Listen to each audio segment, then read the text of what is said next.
Travel is more than just ticking off countries. It's about the people, the culture, the food, the moments. I'm Pippa Hudson, and on Wonder the World, I invite you to join me every week as we explore destinations both near and far, with the help of fellow adventurers who share their unique travel stories. Listen to my podcast wherever you get them. The Dialogue with Clement Manyathela. It's not just another roundtable discussion. Let's walk the talk on 702. So on our Thursday dialogue today, I'm asking, what does Donald Trump's visit, right, President Donald Trump's visit, actually mean? What does it mean for the region, his visit to the Middle East, that is? As you may be well aware of now, the US president, in fact, his first major overseas trip of his second term is to the same place as his first term, and that's the Middle East. He's visiting three key American partners in the Middle East. He's in Qatar, in Saudi Arabia, and the United Arab Emirates. The trip is aimed at securing business deals, while, of course, a lot of people are asking, but the Middle East peace accords remain elusive. And I want you to tell me what you make of this decision to once again bypass, the US's traditional Western allies for this region. What do you think it means? What do you think it communicates? You can give us a call on 011-883-0702. Send a WhatsApp voice note on 072-702-1702. I've got my two guests who are going to be guiding us through this conversation. First up, we've got Zeenat Adam, who is an international relations analyst who's joining us on the line. Zeenat, thank you so much for your time. Good morning. Good morning, Clement. Good morning to your listeners and to Faith as well. We also have Dr. Faith Mabera, who is a Post-doctoral Research Fellow at Wits University. Dr. Mabera, thank you for also making time. Good morning. Good morning, Clement. Good morning to the listeners and my fellow panelists. I want us to start off with what this trip means for the region. And I mean, when you look at Zeenat, just what happened, 8 years ago, Trump chose Saudi Arabia for his first overseas trip as president. And we see now that he's done it again. What do you think is of great interest to him? And what does this visit to the Middle East actually means, not only perhaps for that region, maybe for America as well? Thank you, Clement. Certainly from the perspective of Trump, he views this region as lucrative in terms of its financial clout and the ability for him to attract investment, not just for his country, but even for personal gain. But I think that it's difficult for us to enter into any conversation around what Trump's goals are without looking at the absolute opulence with which he was met with, in the kind of reception that he received, and that in stark contrast to what we're witnessing in the 77 years of a Nakba in Palestine, and hearing yesterday from the UN humanitarian coordinator on the dire situation of potential famine in Gaza Strip. These are very, very juxtaposed in my mind and in my vision. And the questions that arise out of this is whether or not these massive economic deals in the trillions of dollars will actually work towards ushering in a room for dialogue and a room towards trying to move the Middle East closer to peace. Yeah, and Faith, for you, was it a surprise for you that this is a trip or a place that he chooses to visit first? What do you make of the decision to go here for his first major trip? What does it mean for you?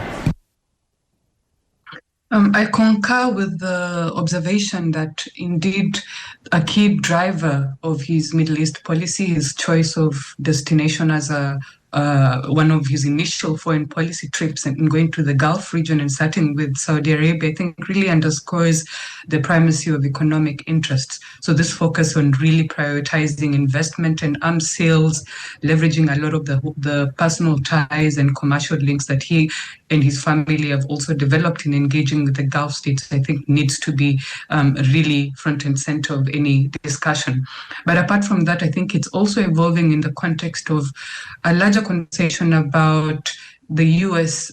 Complicity in Israel's actions and genocide against Palestinians, the kind of role that the U.S. has played in enabling actions, not only against Palestine, but in the broader regional geopolitical scenario and landscape.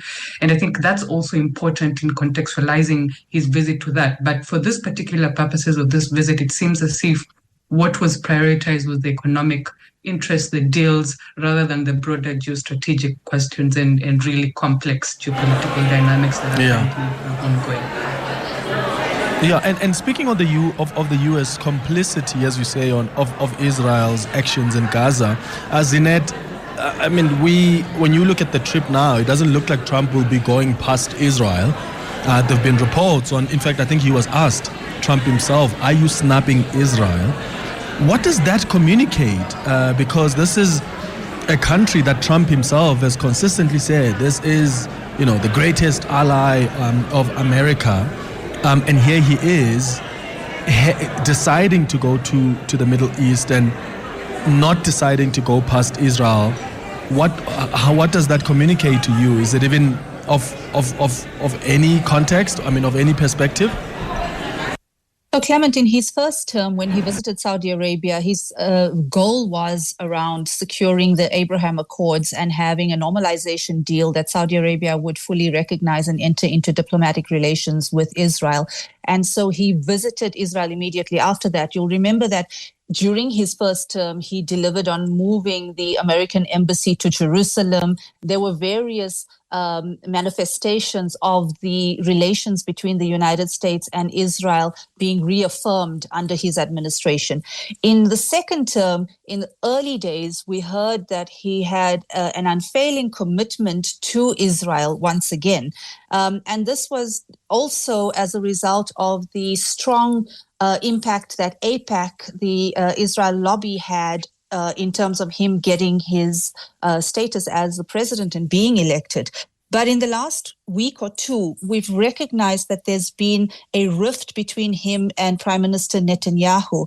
And this has come out specifically around the negotiations directly with the Houthi, negotiations directly with Hamas over the release of the American hostage. And we've heard from the Qatari Prime Minister that there was hope that that negotiation would have resulted in a longer-term ceasefire deal and in the release of all of the hostages, but that Israel had then decided to continue with a bombing of a hospital, derailing that ceasefire negotiation.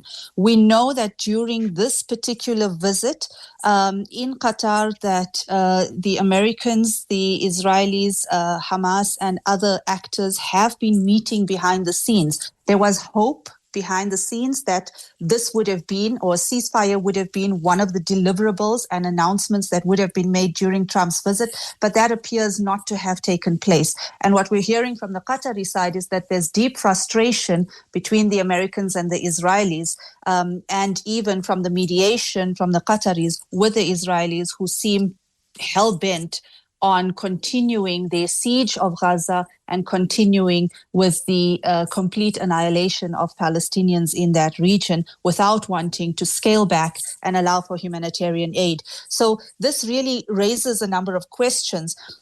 In the speech of the Emir last night, he raised something very pertinent in saying that Qatar brings the channels, the access and the credibility, and the US brings the power, the leverage, and the global weight to be able to try and shift things from a geopolitical perspective in this region. And there's hope for that. But it really raises the questions as to whether or not they are able to shift things in that direction. And if there is a rift with Netanyahu, does that signify a break from the continued alliance between Israel and the United States, or is that still to continue in a different direction? Yeah, and Faith, this trip is, of course, occurring amid the turbulent negotiations around numerous regional conflicts, including, of course, what we're talking about now, the war Israel's war in Gaza. How significant is the first meeting between this U.S. president and the Syrian president? Because now what Trump has done is announced the removal of decades-old sanctions on Syria, and I wonder how Israel views this visit and even that meeting, especially because Syria is one of Israel's biggest foes. Yes, it's interesting. The lifting of sanctions that were imposed on Syria, and also him meeting with Ahmad Sharaa, who's known as al-Jolani, and the leader of HTS, which is the Hayat Tahrir al-Sham, an al-Qaeda offshoot, which had previously also still is designated as a terrorist organization by the US. I think it just really brings into question the sort of moral center and moral credibility of US foreign policy in the region, engaging with adversarial entities, particularly those with clearly identifiable terrorist links on one side. So again, emphasizing the very short-termist prioritization of gains, this idea of really prioritizing a transactional approach to foreign policy on one hand, and Trump using the leverage per se of what he terms as economic leverage to try and reshape regional dynamics. But interestingly, the meeting and the optics of Trump meeting with al-Jolani are also interesting, because on one hand, yes, there's the US question here in terms of the lifting of those sanctions, but also on the other side, we need to consider what this means and why he particularly decided to do that while on the visit. So one is the fact that lifting of these sanctions then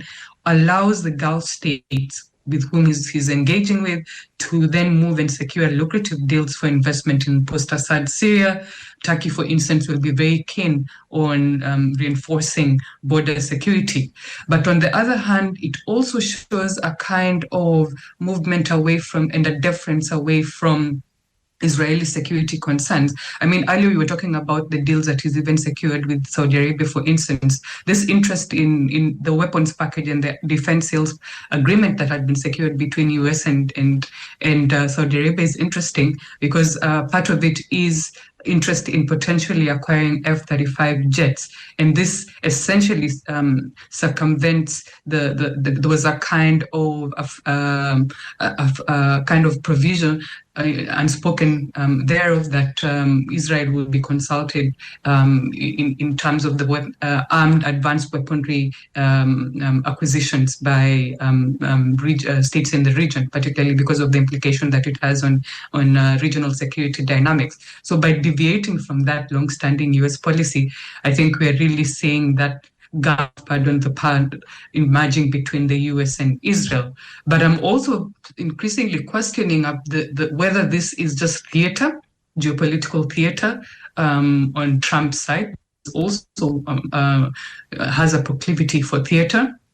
And really, at the question is the role, for instance, that the Israeli lobby groups has in influencing US policy, and really at the center of power and influencing executive power in the US. But also the other question about lifting sanctions on Syria is a question of whether Trump has actually overpromised and whether he's going to deliver that lifting of sanctions. The looming question here is important because does he actually have the authority to lift these sanctions on Syria? The sanctions were imposed in 2019 by the US Congress, and by implication, only the US Congress can fully undo what it did in terms of authorizing the lifting of sanctions and also removing Syria's government from the state sponsors of terrorism list. So it's a question of whether has he really he's done that in terms of rhetoric, but is it going to be easy to actually navigate a lot of the interests that are played in the US's own domestic political landscape? Yeah, it's 21 minutes after 11 o'clock. We're going to take a quick ad break. When we come back, I'd like to start with your inputs. If you see some messages coming through, you can send your WhatsApps as well if you wish to weigh in on this conversation. 072-702-1702. Donald Trump, this is his first major international visit. He's going to the Middle East. What does this mean for the region? What is Trump's playing at here? I guess suggesting this morning that, well, it's lucrative. Look at the opulence with which he has been met. This is all about economic interest, but also some of the things happening on the side that may suggest, whether there are rifts or not, especially between the US and Israel. He is not going to be visiting Israel unless he decides to change his mind during his trip. He's also, made a decision around the sanctions on Syria, lifted the decades-old sanctions on Syria, meeting with the Syrian president, Israel's foes. So what does all of this communicate? You can share your thoughts with us by sending us a WhatsApp voice note or calling us on 011-883-0702. The Dialogue with Clement Manyathela. It's not just another roundtable discussion. Let's walk the talk on 702. 26 minutes after 11 o'clock on our Thursday Dialogue this morning, we're talking about this major international trip, the first one in his second term. President Donald Trump choosing to visit the Middle East. What does this mean for the region? What does it mean for America? This is about economic interest, is what my guests are arguing. Look at how he has been received. They're literally rolling the red carpet for him in the Middle East. He's also taking some key decisions in the region, and one wonders, because this trip is occurring at a time when there are numerous regional conflicts, including Israel's war in Gaza, whether part of this trip will include having a conversation about a ceasefire that couldn't hold, a ceasefire that was negotiated by Qatar, of course, with a representative from Trump, a Trump envoy, Joe Biden's envoy as well. And now that, we may have seen the visuals that we've seen coming out of Gaza, that airstrike was at a hospital. And I wonder if that's somehow going to be one of the things that are being discussed during this trip. We've got Zeenat Adam, who's an international relations analyst, and Dr. Faith Mabera, who's a Post-doctoral Research Fellow at Wits University. I've got some messages from some of you coming through on 072-702-1702. Anonymous says, "Hi Clement, aggression against Iran would jeopardize Trump's financial interest in the Gulf region. That's why he's seemingly ignoring the warmonger Netanyahu." That's a message there from Anonymous. Zeenat, do you think that there will be an opportunity here to talk about the ceasefire that couldn't hold, or maybe to also talk about Trump's plans to somehow turn Gaza into this wonderful holiday resort that he's always been talking about? Is this strictly about what the economic relations between these countries is visiting in the Middle East and the US, or is there an opportunity here to have a conversation about the war on Gaza and Trump's plans about Gaza? So, Clement, I think that it's worth noting that when we look at Trump and the way that his mind works, he's a deal maker and he's a real estate agent. And so when he made that statement about Gaza, he was very much being influenced by a story that he was being told by Netanyahu, that this is something that is possible. Contradicting that is now this massive influx of money coming in from the Gulf and saying that, we understand you as a deal maker, we understand you as a real estate mogul, and this becomes much more attractive for him. But how do they then utilize that as leverage to be able to push things in the right direction when it comes to the Palestinian state? What we expected ahead of the visit was that there may have been the possibility of Trump saying that he would recognize a Palestinian state and welcome them into the United Nations. That hasn't happened, which means that the negotiations behind the scenes haven't quite delivered the way that it was intended. For Qatar, this was a major breakthrough as a visit because they were on the back foot for a number of years. There is evidence that Trump believed that they were actually state sponsor of terrorism in hosting Hamas, not recalling that their hosting of Hamas was at the behest of the United States. So they have faced a lot of criticism within the United States, especially during this period of mediation over the last 18 to 19 months. and they have been targeted very, very vehemently in the American media and in Congress. There have even been some congressional papers that have been put forward calling for sanctions against Qatar. So for Qatar to actually try and reverse that, this has been a major breakthrough. And the hope is that that would lead to dialogue. I also want to just comment on the Syrian issue, because just before the break, Faith was talking about the lifting of those sanctions. Now, she mentioned the 2019 congressional sanctions on Syria, but Syria has been under sanctions since 1979. And the 2019 congressional sanctions was the Caesar Act, which was brought through from the Syrian Emergency Task Force, an NGO and lobby advocacy group that works in Washington and in Syria. They have been working very hard in the last 6 months, and certainly in the last 2 weeks, bringing some of the members of Congress to meet with high-ranking Syrian officials to discuss the curving back of those sanctions as well. That Caesar Act was brought in against specific members within the Assad regime who were deemed responsible for the torture and killing and imprisonment of Syrian civilians. So there is hope that the behind-the-scenes discussions that have been happening and the advocacy will result in Congress repealing those decisions. I'll get, I've got a message here about, of course, that gift that came from the Qatari family to Donald Trump, that jet that will also somehow, we are told, serve as a presidential jet in some way. I'll get your thoughts on that, Faith and Zeenat.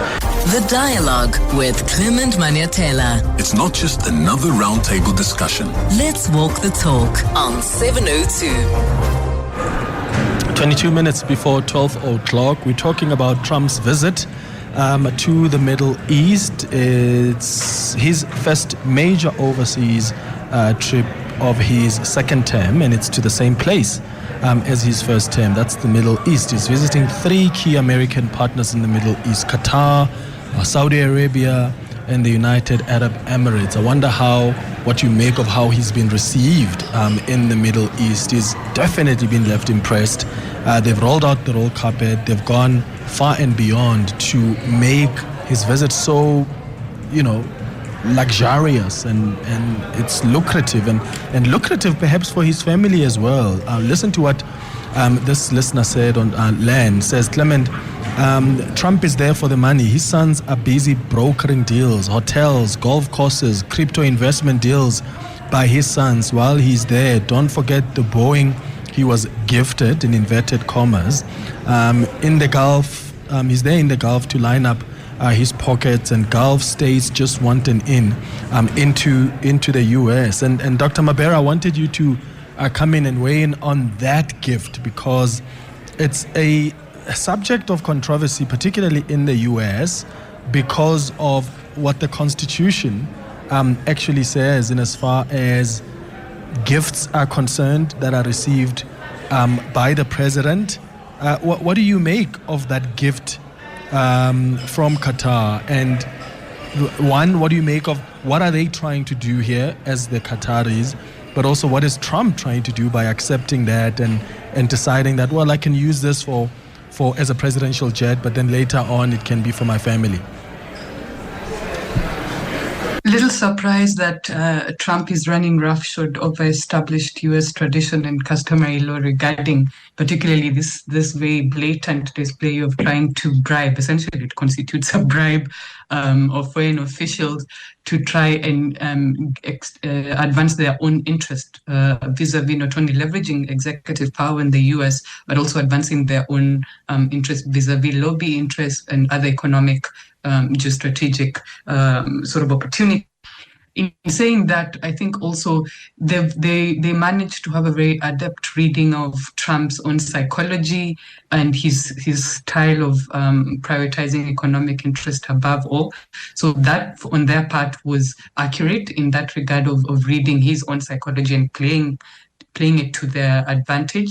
But on the other hand, I think for the US, it's raising a lot of questions about not only issues to do with integrity of public officials contravening their own domestic laws vis-a-vis financial management and accepting gifts from foreign governments, which is, of course, prohibited.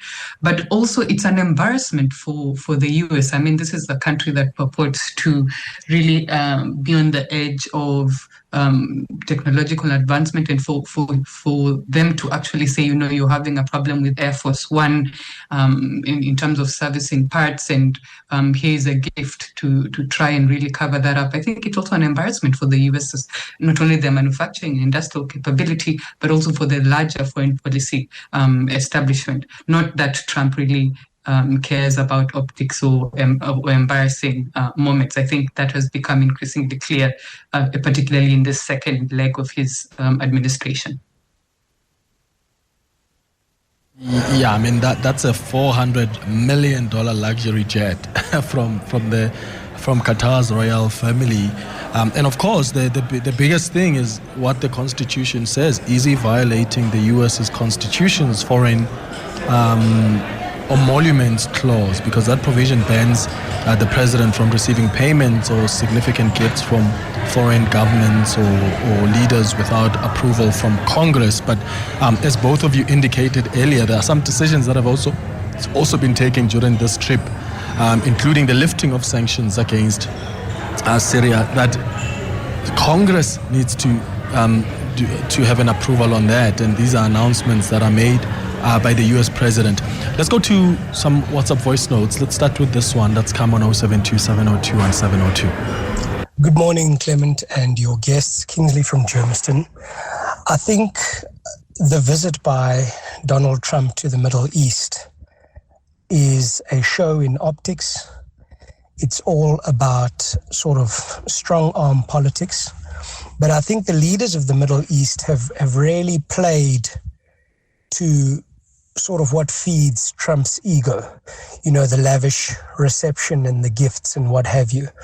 But I think, it's all about optics, and Trump is visiting countries where he stands something to gain.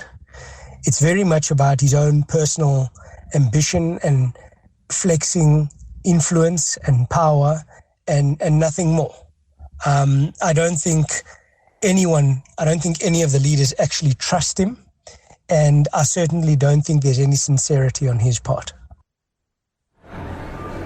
Well, thank you so much for that WhatsApp. I've got a question here, Zeenat, from a listener who says, please ask your guests there, could we see the regional heavyweight Saudi Arabia joining the Abraham Accords?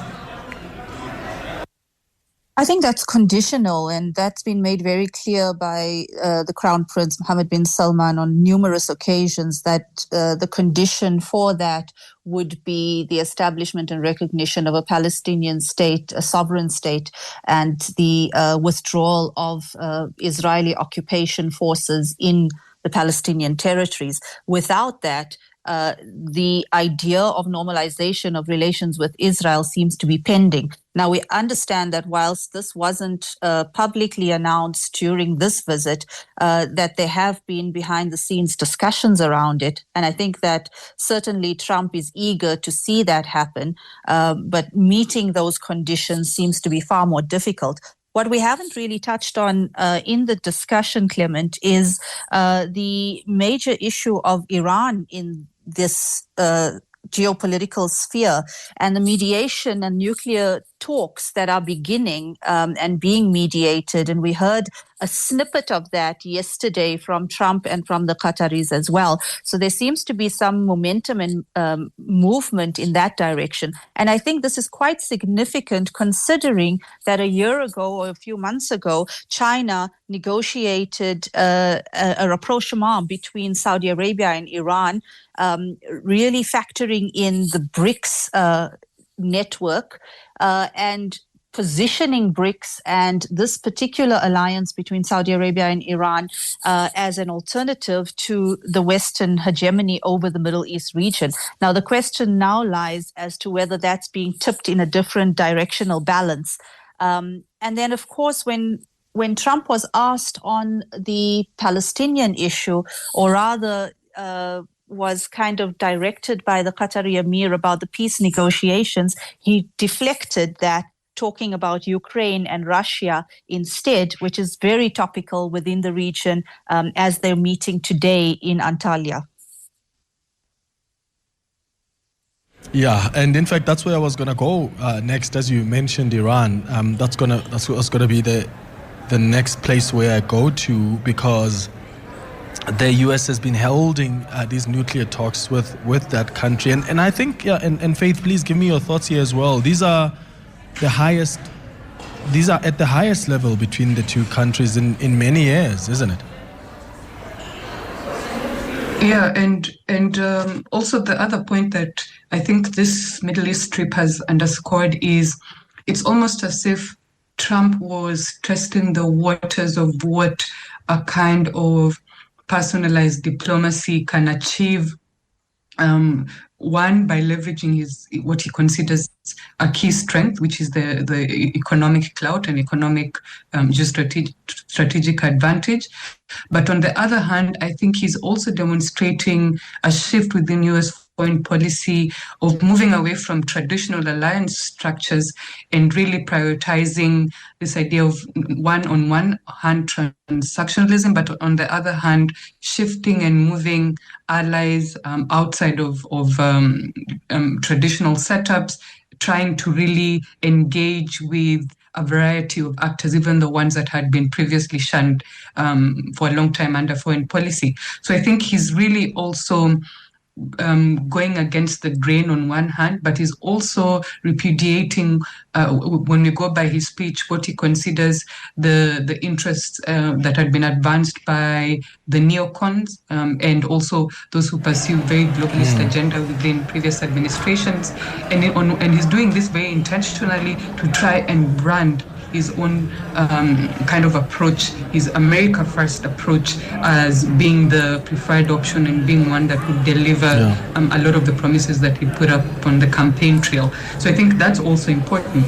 On the question of Iran, yes, it's encouraging that there were talks that had been opened, which of course are still ongoing, but it's also a kind of very stark realization, a tempering of sort of the kind of bluster that had come around negotiations between the US and Iran previously, and a clear, almost gradual recognition of what the costs would entail, the very high costs that any sort of military confrontation would entail between the US and Iran. And of course, this comes against the back of what we saw happening in the US airstrikes against the Ansar Allah movement in Yemen, the loss in a month of something like $1 billion just because the Yemenis really managed to sort of curtail and run up against the offensive operations that the US had put up, downing M9 Reaper drones. And there's even an interesting report that I saw in the New York Times that they actually had fighter jets within their sites, and there was intelligence that had been floated around that they could potentially actually down a fighter jet, which of course meant an imperative of geostrategic recalculation on the part of the Trump administration about continuing with that costly military adventurism in Yemen. So all this comes bringing it back to the bigger question about the geopolitical landscape that we're seeing evolving very rapidly in the Middle East. It's also a question about shifting regional dynamics, trying to see where the US could employ leverage where it has, but it's also in a way echoing some of the comments we've seen from members of Trump's own administration. And here I'm referring to comments we saw early in the year from Secretary of State Rubio about really this being a multipolar, emerging multipolar world, and that the US really needs to be strategic in navigating some of the great global powers and emerging powers that are really exercising a great deal of leverage and maneuver in navigating that very chain shifts in global power distribution, but also in terms of leverage that it can be able to exercise. So I think that's what we're seeing. Dr. Faith Mabera. Yes. I got it. Sorry, I'm just out of time now, but I think we got that point. Dr. Faith Mabera is a Post-doctoral Research Fellow at Wits University. Zeenat Adam is an International Relations Analyst. Thanks to both of you for making time for us.